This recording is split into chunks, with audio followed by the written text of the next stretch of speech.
Hello, everyone, and welcome to Bite Size Panel Edition, where we take a quick but deep look at the human condition at home, at work, everywhere. I'm your host, show creator, animator, and MAPS business coach, Peter K. Weiner. And today we have a panel of two joining us who are here to discuss today's topic, which I will reveal shortly. Welcome Albert Lawrence, entrepreneur, man of faith, and a man who gets it done in front of and behind the camera, and so much more. And let's also welcome back wellness coach Stan Dietrich to today's bite-sized panel.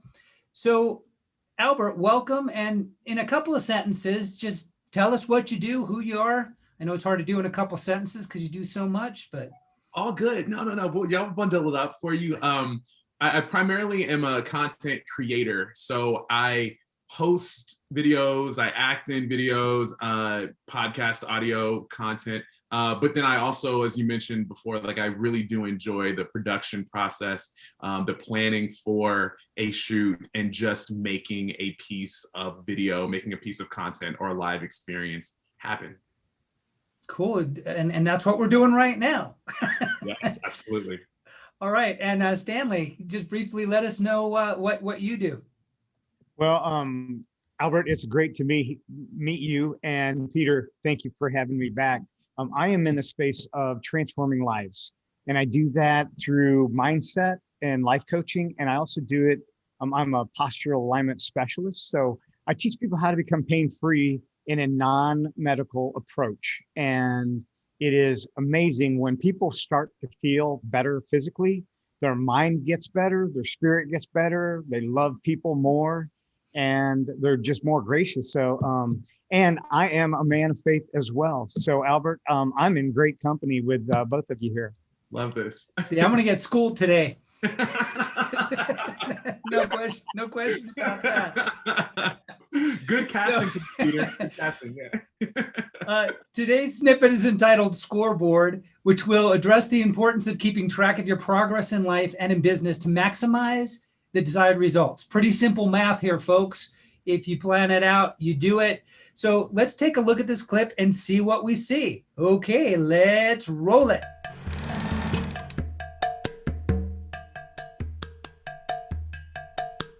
For all of you who have enjoyed live sporting events, it's exciting to be right there, watching the athletes put their all into the game. All the skill and dedication and energy is impressive. But how would it feel if suddenly they removed the goals or turned off the scoreboard? Well, you might feel confused or possibly even cheated.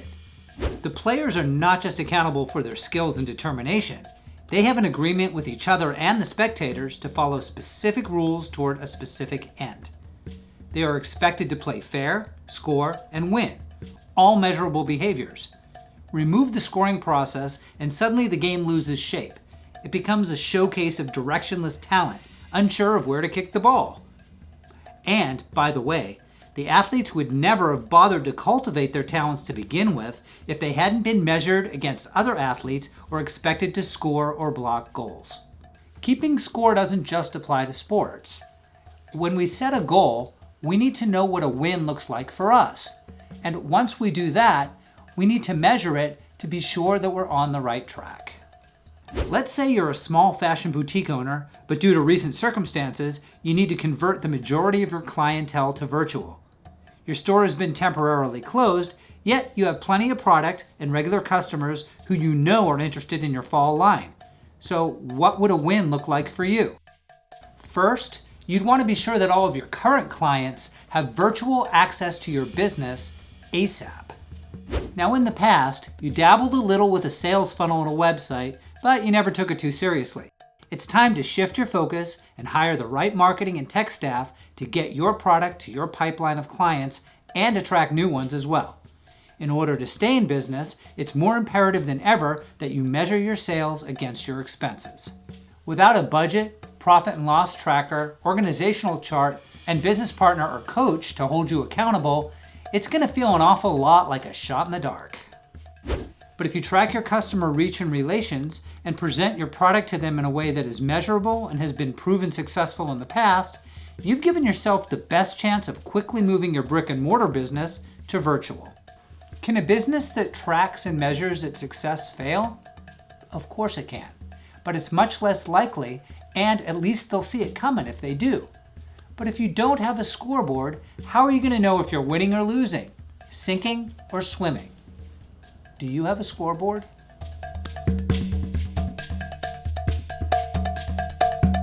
All right, do you have a scoreboard? No, I'm not going to ask that right now, but let's open it up, dive a little deeper into this. I want to hear from you guys. So let's start with Albert. He is the new kid in town. What is your key takeaway here from this? Oh gosh, I mean, yeah, you asked me to boil this down to one key takeaway. So I will say that for me, the biggest thing that really struck for me is when you mentioned that without goals or without scoring, a game just becomes a showcase of directionless talent. That hit me hard because I will admit that I am someone who maybe in the traditional form of keeping goals, I don't necessarily do that. Like I don't make sure that each of my goals are SMART goals, and I don't track them in a very precise, methodical way. I kind of go based on my spirit, like how I feel. Do I feel some growth and whatnot? But the danger of that, Peter, can sometimes be that I'm doing multiple things because my interests vary, right? So I'm all over the place and doing things, and I might be succeeding in certain portions to varying degrees. They're not really focused on a true nexus or a true drive. Then yeah, when I zoom out and look, they can all seem very disparate. They can just feel directionless. And so just like multiple fingers but spread, but not actually put together to be a cohesive hand or to make a cohesive punch. So that was a very, very strong takeaway for me, just to use that sports metaphor. It illuminated something, and it was something I was much more comfortable with addressing with myself than like actually having to look at myself at that moment. Yeah, no, that's awesome. And you had mentioned following your heart, and I just have to say that Albert's a very unique individual. He has a very powerful heart, but he also has an amazing brain. And I'm going to throw the Yale card out here. He's a Yale graduate, just getting into that school, let alone graduating. So the man's a thinker. When you do go into your heart and you say, well, what feels good? What am I following? Mm-hmm. Where in the process does that occur for you? I'm usually not checking myself until the project is over and until I've crashed. Until I've crashed, therein becomes the most vital time, the most rich and pregnant time for me to actually sit and think, what have I done? Why am I so tired right now? And let me look back, what have I been doing? And so yeah, honestly, at the very beginning, I get very excited sometimes about acceptance, right? So like, I love applying for things. I during free time in some of my previous jobs, I love just going on job sites, even though I was very happy with where I was at. But I just love being able to throw an application out there and to get some sort of interest, like to get some of that validation back. Sometimes getting that validation would overrule my common sense in terms of, is this a place, is this a thing that is worthy of me dedicating my most limited resource, which is my time? And so I would just take things on because it felt good to do a thing, to impress a person, and then to like get those merits, get those coins. But now I really am trying to take much more stock in terms of, what am I putting out there? What am I truly dedicating my time to? And does this actually help to progress the narrative? Does this help to progress my goals? So you're keeping score of your time now.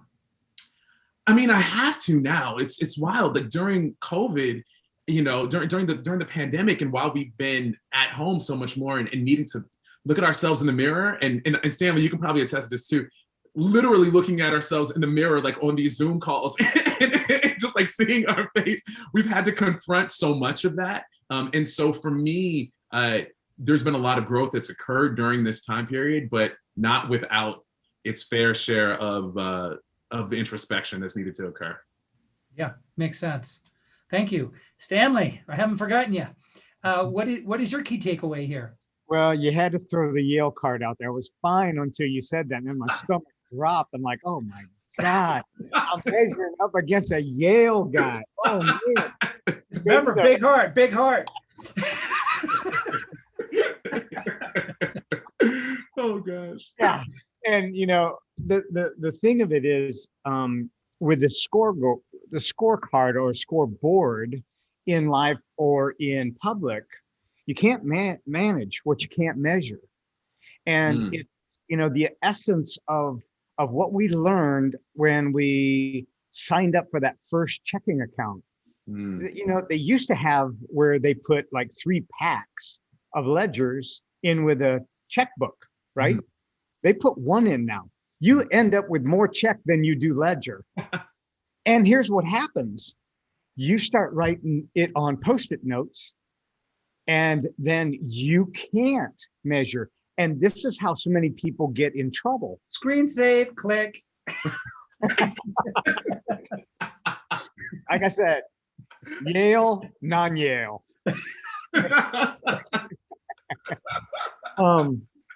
Personal success is always an internal measurement. It's always an internal measurement first, because what we do privately is always seen then publicly, because we can't practice something outward that we don't practice inward. Otherwise, it will tell on us. And if we don't have a timer, if we don't have a scoreboard or a clock, it's not so much that the score, but it allows us to measure ourselves and pace ourselves so that we're not working 18, 20 hours a day and find ourselves at 30 years later going, what happened to when the kids were babies? I'm walking my daughter down the aisle, and when did she go and ride the bike? Well, she did that while you were working 18 and 20 hours a day. And that, that brings up another point. There's this visual about having balls in the air. And, and I didn't think of it in terms of scorecards. So you mentioned it, Stanley, but, you talk about those families, really your career or a job or let's just say a specific project is a rubber ball. You can drop it, you can control it. But if you drop one of those family balls or relationship balls, those are glass. If those break, that's it. Yeah. So yeah, it is really important to keep score of the things that you can, so you can really attend to the things that you need to. And that's a really good point. Albert, what came up for you in that you did not expect? I think that for me, part of it, and this is something that I do believe in and that I do say often, but for some reason I just wasn't expecting to hear you share it in this video. But you brought up the idea of thinking about, what does a win look like for you? What does a win look like for us? And I feel like that always merits repeating, because in a society, in a time where social media, and I work in social media, and so I've grown up looking at stats, I've grown up looking at followers and looking at likes and marking the success of a post based on how many people literally like the post. And so to transition from that now into building up my personal brand and whatnot, it's near impossible for me to be 100% objective and not feel personal about the reception that, like, a video that I feel like I've worked hard on gets, or a photo that I thought looked great gets. And sometimes the way that I feel about it is not always reflected in how other followers or how other people respond to it. And so in moments like that, I do have to think about, what does a win actually look like for me? Is a win, I need to get 100 likes on this thing. So when I think about winning now, I have to think about, like, a win for me has to be based on something that I can actually achieve. I can go to a client and over deliver on what that client hired me to do. Like, these actual metrics can then translate to me, to those good feelings, to the stuff that seems a little bit less tangible. But so much of that, especially, in career and whatnot, it still ends up needing to be tied a lot of times to something that's actually very practical and tangible. So in that environment, just that idea of really kind of thinking about, what does that win look like for me? It cut to the core. Yeah. Yeah. And it's interesting because, usually when you talk about wins, you are talking about, money or likes or something numeric. You're talking about putting your heart into a project and putting your all into something and learning what the cause and effect was around that moving forward, which is a very deep way of looking at a win. And I really appreciate that perspective. Thanks, man. All right, Stanley, what came up in the video that surprised you or that you didn't expect? It's the ability to measure and be motivated so that we can achieve. What is achievement? Achievement to you or I or my neighbor may look completely different, but they're both valid. And I think when people have that ability just to have a scoreboard, and it's not always the win in score, it's the win in our efforts. Did we give 100% of the 100% that we had? And I think it's the same way in life. There were jobs that I wanted to just rip the receipts up because they changed their mind 5 or 6 times and I didn't charge them for it. It was just like, oh my God, I just want to throw this one away. I want this job done, even if I pay them to do it, so, but it's that, and then you have that and you go forward and you're able to accomplish, and you have that, you have more wins through a failure than you do through just a success, because if all you do is win, you really haven't learned anything. You've just skated by. Absolutely. Yeah. Like, Stanley, when you mentioned that if you don't have any losses on your card, then what have you really done? Because clearly you never tried to box out of your weight. You never tried you stayed at JV then, right? Like, you didn't try to go to varsity. And if you were that great at JV, go ahead and give varsity a little try. Because the danger is that there's humility on the other side of it. And how many of us love feeling, less than we thought that we were when we came on in? It's not a fantastic feeling. But I do believe that it's a miracle grow to a degree. It can really push us up and help us to mature. But with the sports metaphor, I do feel as though we arrive at a place where you do have a sheet of this is a win and this is a loss. And going into this match, there can only be one winner and there can only be one loser. I want to challenge that to a degree, and just in thinking about the life application of this, where I do believe that there are so many scenarios that we're in that are not zero-sum games, where there is room for more than one winner. And I do think that when you talk about really figuring out what does a win look like for us, I think that we get into that zone where there is space. And I'm not talking about participation trophies. Where we okay. God bless the participation trophies. I'm glad you took that off the table. Yes. I mean, look, although sometimes I think you do win just for showing up, because some days it's just hard to show up, Stanley. Yeah. Peter, sometimes it's hard to there show are days where that's my win. I got out of bed. Boom. Exactly, right? And you know what? And you celebrate that, but you have to hold yourself accountable, and you have to think about, is this really the best that I could have done? But then there's also, I believe, like the danger of, if you are out boxing the person next to you, you may think that you've reached your peak, but really you haven't even started to tap into your potential. So it does require not just self-introspection, in my opinion, but sometimes it is very helpful to have a mentor, to have a coach, to have somebody who really knows the truth of you, to push you and say like, well, great job, congratulations, but I know you can do better. Exactly. Right. And to get you to state what that better is, and then hold you to it. Absolutely. And that brings a couple things up for me. One, we're talking about what's a win for us, and we're talking about measuring it. And there's a saying, I didn't come up with it, but I like it.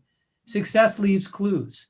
Mm-hmm. So, in the example in the video of the entrepreneur having to pivot into digital, what she needs to look at, where the success has been and follow that success. And that's where the measurability comes in. So Albert, can you think of a specific circumstance where you have successfully kept score in your life and what benefits that had for you?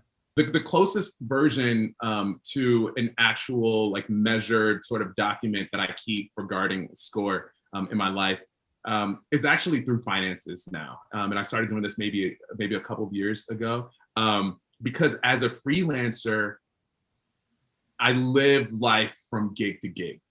And So there are some months where I felt like I'm on top of the world. If only this could continue forever. And then the next month, it's like, oh, I'm glad I didn't spend everything that I made from last month because we're gonna have to stretch that on out. But so it can be such a roller coaster in terms of in terms of like what the outside world is doing to you. So for me, it's essential to find a grounding, to find a base. And yes, I'm a positive person. I'm energetic and I like being excited. I want to be able to enjoy the thrills of life, but I don't love feeling the lows. And so I try to still keep an even keel. So even when things are up, I try to approach it with gratitude, but also with the acknowledgement that like, this is this moment right now. So let me enjoy this moment. And I'm not gonna think about tomorrow just yet, but like right now we have this. So what I do now is I keep a spreadsheet, and on the spreadsheet, I keep each gig and each client that I'm working for. Like I put that on there. So every day that I clock in, so I do some work for Amazon, and every day that I do work for Amazon and I'm getting ready to send the invoice, I will write out the date, I will write out the client, and then I will write out what my rate was for that. And there's a column that's like, and here's the date that you got paid for this. But then there's another column that I keep, and that column is how much time did I spend on this project?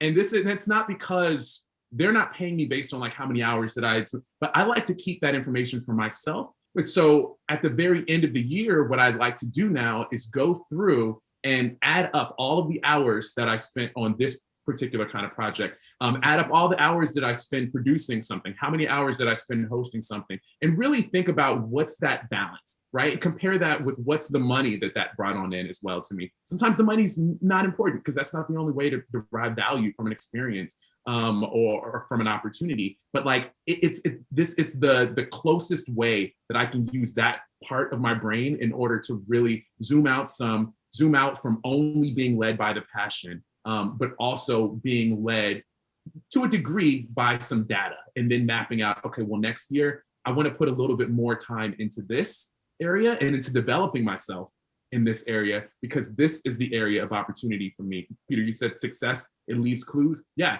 I'm going to look at this money at the end of the year and be like, okay, there's a clue that maybe this is what I should be doing. Yeah. Right. Yeah. And if it's a match between your heart and the numbers, then you found your win. Absolutely. Yeah. Stanley, what's a specific circumstance where keeping score has really helped you or really benefited you? Well, what I do is I teach people how to become pain-free. And this is really what I do. And so at the beginning, before we do our first session, I send them a client intake form, and they write down where their pains are, what the onset is, what the duration is, and a score from 1 to 10. 1 being, I can live with this, or 10 being, I want to cut my arm off. And so, and I've had those 10s, and it's their self-assessment, so that they're telling me, and they're saying, I got a high tolerance for pain. I said, don't be a hero, or I don't have a high tolerance for pain. Don't minimize yourself. But it's their assessment. And so as we're going through our program, and it's from week to week, we go from 10 to 8 to 6 to 1, and they don't realize it. And I go, okay, so in week 4, because I'm watching this, I know where their motion is. People can't raise their arms to here, okay, and they're doing this in 3 weeks. I wait till week 4 and I say, so tell me about the back pain. Are you able to sleep at night?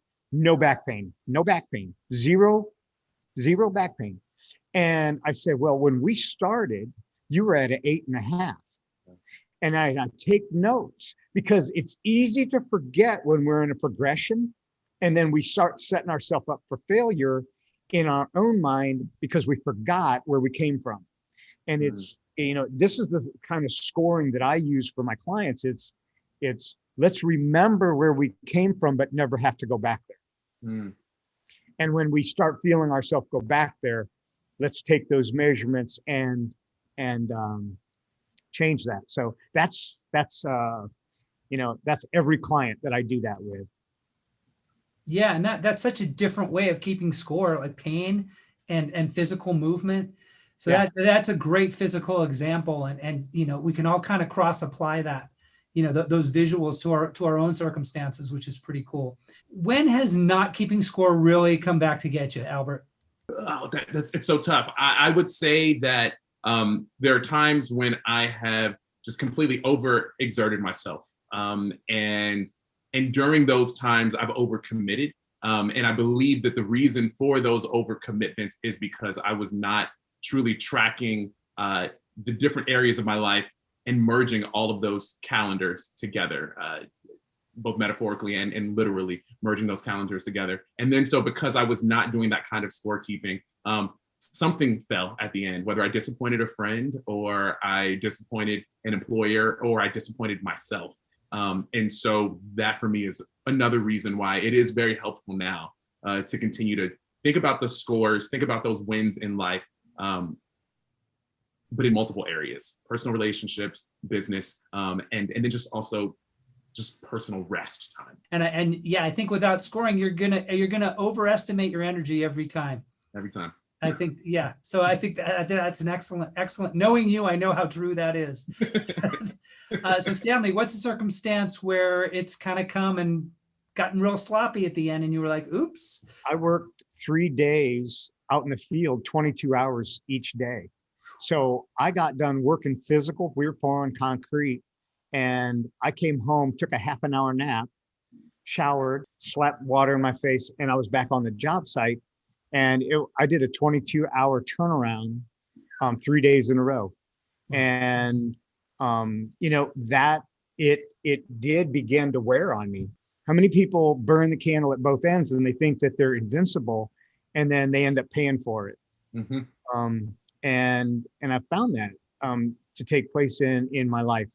When you think that you have to work all the hours and not take care of yourself, you are kidding no one but yourself.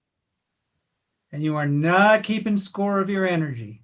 Thank you, Albert and Stan, for being on our panel today. If you like what you saw, don't forget to like, comment, and most importantly, subscribe to this channel.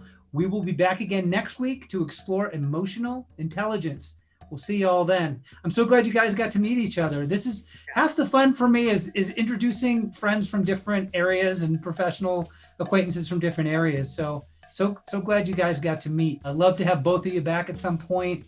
If there's a topic that really interests you. Albert, you said you've been through my library, so send me a text if there's something specifically you want to talk about. I'm happy to do that. Yeah, I mean, man, sometimes I'm saying I just like sit there sometimes and I eat the popcorn as I'm watching the guests on with you. I'm like, oh, how's Peter gonna wrangle these ones in? This is good.